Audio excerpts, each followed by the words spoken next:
السلام علیکم ویورز، میرا نام عطاء الرحمن اور آپ دیکھ رہے ہیں عطاء بخاری یوٹیوب چینل۔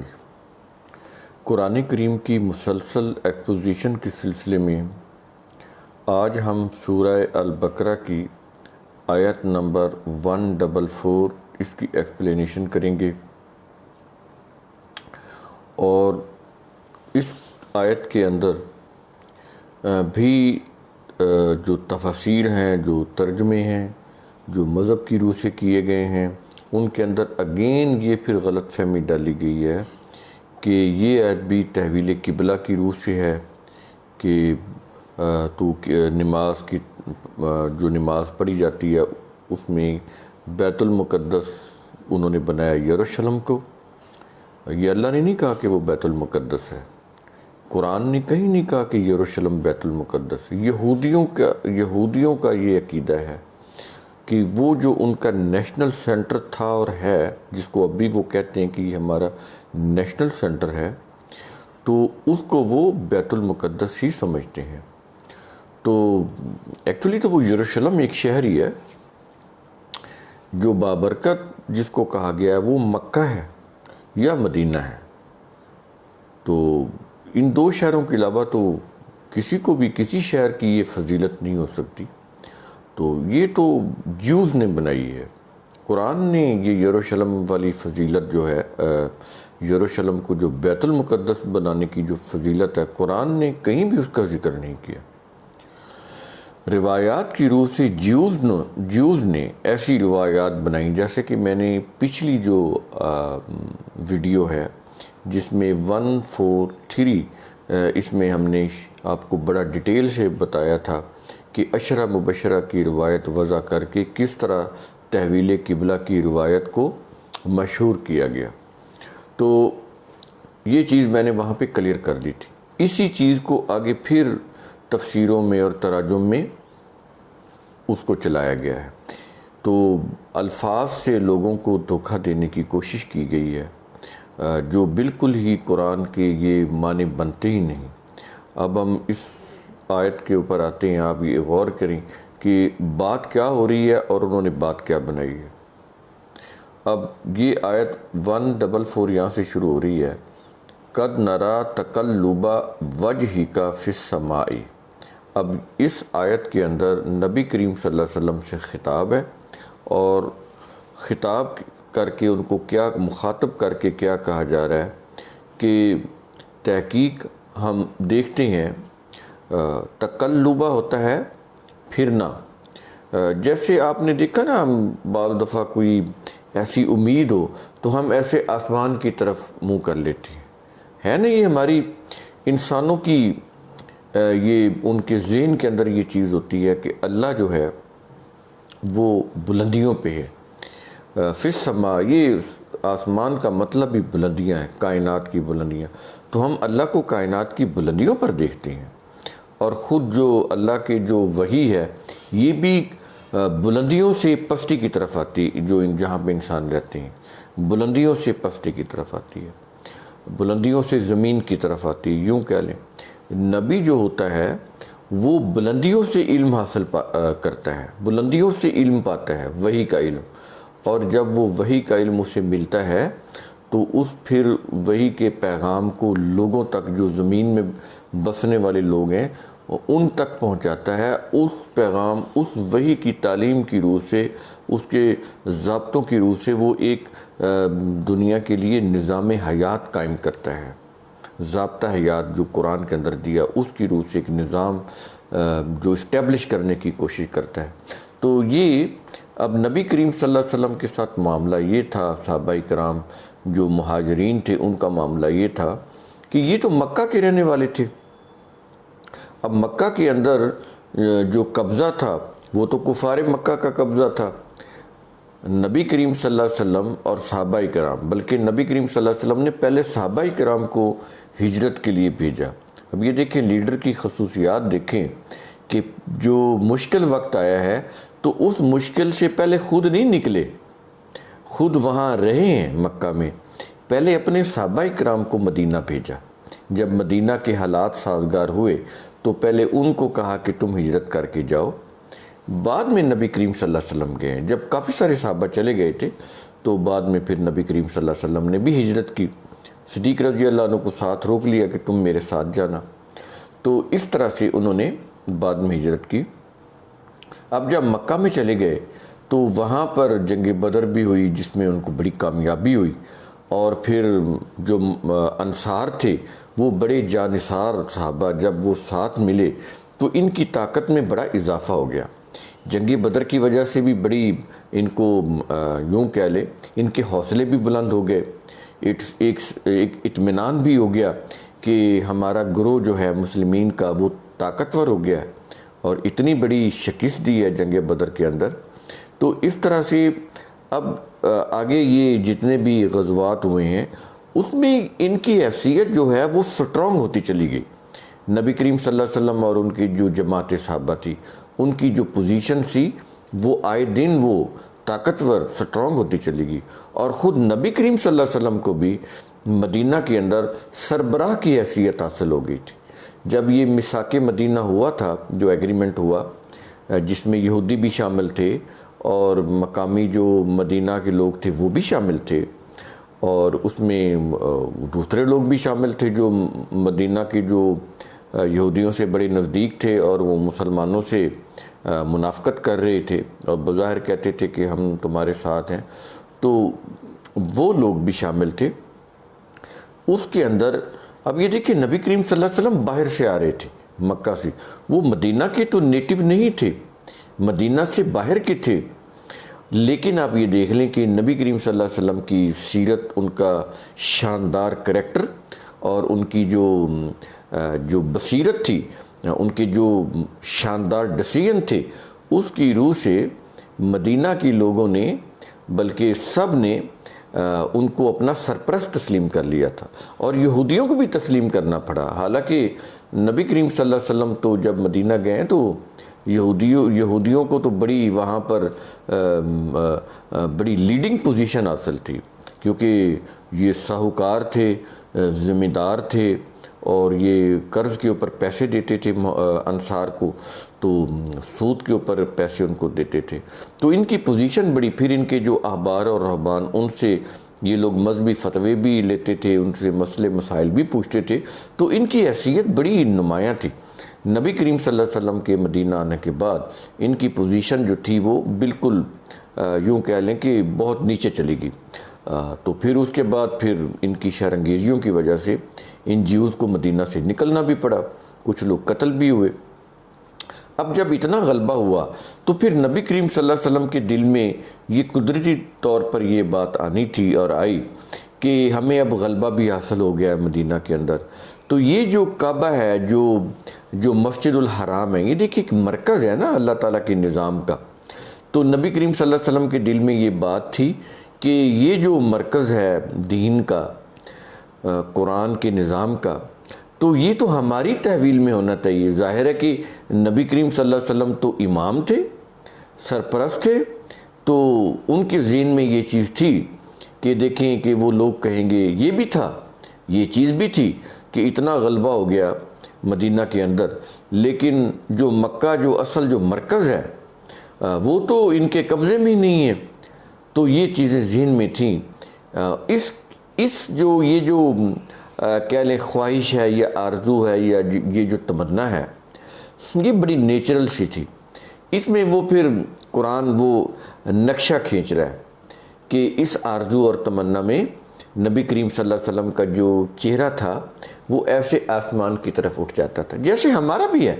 ہم ایسے کوئی آرزو تمنا ہو اور وہ پوری نہ ہو رہی ہو یا کوئی رکاوٹیں ہوں تو ہم بھی ایسے آسمان کی طرف منہ کر لیتے. سمپل اتنی سی بات ہے, بڑی نیچرل بات ہے. اس کو انہوں نے تحویل قبلہ سے جوڑ دیا کہ قرآن میں حکم آیا تو نبی کریم صلی اللہ علیہ وسلم نے نماز پڑھ رہے تھے اور وہ یروشلم سے منہ پھیر کے قبلہ کی طرف کر دیا. تو یہ دیکھیں بات کچھ ہے, کچھ بنائی گئی. تو یہ سمجھ آیا کہ اس کے اندر قرآن کیا کہہ رہا ہے, قد نرا تقلب وجہک فی السماء, تیرا آسمان کی طرف چہرہ اٹھانا تو ہم دیکھ رہے تھے. آگے فَلَنُوَلِّيَنَّكَ قِبْلَةً تَرْضَاهَا, اب یہ دیکھیں یہاں پر قرآن کہہ رہا ہے کہ کہتا ہے کہ ہم ضرور فَلَنُوَلِّيَنَّكَ ایسا ہوگا کہ تجھے تولیت حاصل ہو جائے گی کعبہ کی. فَلَنُوَلِّيَنَّكَ ہمارے قانون کی روح سے ہوگی, ہمارے قانون کی روح سے ایسا ہوگا. ایک وقت آئے گا کہ جس طرح تم سٹرگل کر رہے ہو, دین کو اسٹیبلش کرنے کی جد و جہد کر رہے ہو, اسٹرگل کر رہے ہو, جانثاری کر رہے ہو, سیکریفائسز کر رہے ہو, جتنے خلوص کے ساتھ تم دن رات کام کر رہے ہو اقامت دین کا, تو یہ وقت بھی آئے گا کہ یہ جو مرکز ہے بیت اللہ مسجد حرام, یہ بھی تمہاری تولیت میں آئے گا, تمہارے زیر قبضہ آ جائے گا. فَلَنُوَلِّيَنَّكَ یہ بالکل ہوگا ایسا کہہ رہا ہے. اور آگے کہتا ہے یہ جو قبلتن, آگے نہیں یہ چیزیں, قبلتن ترضا جس کو تو پسند کرتا ہے, یہ بالکل ہو جائے گا کہ اس کے اوپر تمہاری تولیت ہو جائے گی, یہ تمہارے متحتی میں چلی جائے گی یہ جو شہر ہے مکہ. آگے کہتا ہے فَوَلِّ وَجْهَكَ شَطْرَ الْمَسْجِدِ الْحَرَامِ. اب اس کے لیے قرآن ایک پروگرام دے رہا ہے. پروگرام کیا ہے؟ فَوَلِّ وَجْهِكَ شَطْرَ الْمَسْجِدِ الْحَرَامِ. وہ کہتا ہے مسجد حرام کی طرف تو اپنا رخ کیے رکھ. کیا مطلب کہ مسجد حرام جو ہے ابھی تو کفار مکہ اس کے اوپر قابض ہیں, انہوں نے وہ اس کے متولی بنے ہوئے ہیں. تو اس آیت کے اندر یہ چیز کہی جا رہی ہے کہ ایسا کوئی پروگرام بنائیں, ایسی پلاننگ کریں, ایسی سٹرگل کریں, ایفرٹس کریں کہ اس کی روح سے یہ جو مکہ ہے, یہ جو مسجد حرام ہے, وہ تمہارے یعنی نبی کریم صلی اللہ علیہ وسلم اور صحابہ کی اب بات ہو رہی ہے کہ وہ تمہارے تولیت میں آ جائیں. تو اس کے لیے تمہیں محنت کرنی پڑے گی, کوشش کرنی پڑے گی, سٹرگل کرنی پڑے گی. وہ ایسے ہی مدینہ میں بیٹھے ہوئے تو نہیں آئے گا, اس کے لیے تو پلاننگ بھی کی جائے گی, محنت بھی کی جائے گی, ایفرٹس بھی کی جائے گی, لوگوں کو تیار بھی کرنا پڑے گا. تو یہ ساری چیزیں یہ اس کے اندر آ جاتی ہیں. فَوَلِّ وَجْهِكَ شَطْرَ الْمَسْجِدِ الْحَرَامِ. تو مسجد حرام کی طرف اپنا جو چہرہ کر, یعنی چہرہ دیکھیں نا, آپ یہ کہتے ہیں کہ اس کا رخ ادھر ہے. اب ضروری نہیں کہ فزیکلی اس کا رخ ادھر ہو یا اس کا رخ میری طرف ہو, یعنی اس کی توجہ. یہاں پر جو وجہ کا ہے اس کا مطلب ہے توجہ, کہ تمہاری تمام توجہ اس طرف ہونی چاہیے کہ بیت اللہ کو کس طرح سے کفار مکہ سے آزادی دلا کر وہ تم اپنی تولیت میں لے آؤ. یہ ہے اس آیت کے یہ معنی بنتے ہیں. اور آگے ہے وَحَيْثُ مَا كُنْتُمْ فَوَلُّوا وُجُوهَكُمْ شَطْرَهُ. کہتا ہے کہ جہاں پر بھی تم ہو, جس بھی حالت میں ہو, تمہاری توجہ کا مرکز یہی ہونا چاہیے مسجد حرام, کہ ہم نے یہاں پہنچنا ہے, ہم نے اس کو حاصل کرنا ہے, ہم نے اس کی تولیت حاصل کرنی ہے. تو اس کے لیے تم نے ایفرٹس کرنی ہے. اب اس میں نبی کریم صلی اللہ علیہ وسلم اور جماعت صحابہ یہ دونوں آ گئے, تو ان سے یہ خطاب ہے. اور کہتا ہے یہاں پر تو ایک بات کلیئر ہوگی, تو یہ وہ والی بات تو ہے نہیں جو تحویل قبلہ والی بات ہے. بات میں اگین آپ کو سم اپ کر دیتا ہوں کہ نبی کریم صلی اللہ علیہ وسلم یہ چاہتے تھے کہ بیت اللہ یا مسجد حرام کی جو تولیت ہے وہ کفار مکہ کی بجائے اب ہمارے پاس آنی چاہیے. ہمارے پاس ابھی اتنی طاقت آ گئی ہے کہ اب ہم جو مدینہ میں اتنی طاقت حاصل کر چکے ہیں, تو یہ تولیت ہمارے پاس آنی چاہیے. اللہ تعالیٰ یہ کہہ رہا ہے کہ تمہاری توجہ کا مرکز تم جہاں پر بھی ہو یہ مسجد حرام ہی ہونی چاہیے, اسی کی طرف فوکس ہونا چاہیے کہ اس کو کیسے حاصل کرنا ہے, اس کو اپنی تولیت میں کیسے لے کر آنا ہے. تو تمہاری ساری توجہ اسی کی طرف ہونی چاہیے. تو اس طرح جب تم کوشش کرو گے تو ایسا ضرور ہو جائے گا کہ یہ مسجد حرام جو ہے یہ تمہاری تولیت میں آ جائے گی. جو باطل پرست لوگ ہیں ان کے قبضے سے نکل آئے گی, تمہارے تولیت میں آ جائے گی. بات صرف اتنی ہے, یہاں پر تحویل قبلہ کی کوئی بات نہیں ہو رہی. اب آگے بات دوسری ہو رہی. کہتا ہے کہ وَإِنَّ الَّذِينَ أُوتُوا الْكِتَابَ, اور جن لوگوں کو کتاب دی گئی ان لوگوں کو کہتا ہے کہ لِيَعْلَمُونَ أَنَّهُ الْحَقُّ, کہتا ہے کہ وہ جانتے ہیں کہ بے شک وہی حق ہے، یعنی ان کو بھی پتہ ہے کہ حق کیا ہے، جن کو کتاب دی گئی ہے، بھلے وہ اپنے مسلک یا مذہب کے اوپر ہیں، وہ جیوز ہوں، کرسچن ہوں۔ کہتا ہے کہ پتہ ہے ان کو، یا جس وقت وہ عرب کے اندر یہ کتاب نازل ہوئی تو جن کے پاس بھی اللہ کی کتاب ہے، وہ کہتا ہے سب کو پتہ ہے کہ وہ حق ہے، سارے جانتے ہیں، لیکن اپنے مذہب کے وہ جو جذبات ہوتے ہیں نا اس میں بہکے ہوئے ہیں۔ جذبات جو ہوتے ہیں نا اس میں عقل و شعور کام نہیں کرتی۔ تو کہتا ہے جانتے یہ سارے ہی ہیں، چاہے وہ جیوز ہوں، چاہے وہ کرسچن ہوں یا عرب کے لوگ ہوں، جانتے ہیں یہ کہ وہ حق ہے، لیکن اپنی اپنی مذہب پرستیوں میں، اپنی اپنی مذہبی جذبات میں وہ چیزیں ان کے اوپر ڈومیننٹ ہیں، اس لیے وہ حق جو ہے، حق گوئی یا حق پرستی وہ نہیں ہے ان کے ہاں۔ جانتے بوجھتے ہوئے حق سے وہ آنکھیں پھیر رہے ہیں، لیکن پتہ ان کو ہے حق یہ ہے۔ یہاں چیز یہ ہوگی، اس کا مطلب یہ ہوا کہ ان کی کوئی دلیل قابل قبول نہیں ہوگی کہ ہمیں حق کی سمجھ نہیں آئی۔ وہ تو خدا خود گواہی دے رہا ہے کہ یہ جانتے ہیں کہ حق کیا ہے، جان بوجھ کر یہ باطل کے اوپر اڑے ہوئے ہیں، جان بوجھ کر اپنے آپ کو حق سے دور کیے ہوئے ہیں، حق سے منہ موڑے ہوئے ہیں۔